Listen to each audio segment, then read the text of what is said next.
Buenos días, hoy te voy a mostrar cómo restablecer preferencias de aplicaciones en la Redmi Pad 2.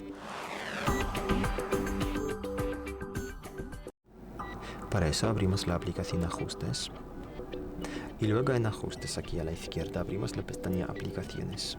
Está aquí.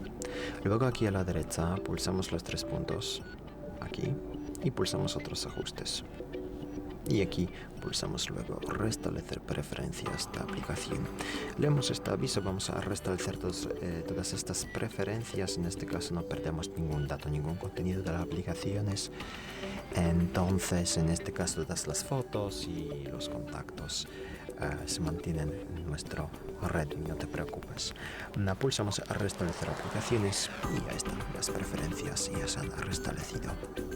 Muchas gracias por ver el vídeo, te invito a comentar abajo, suscribirte al canal. Hasta luego.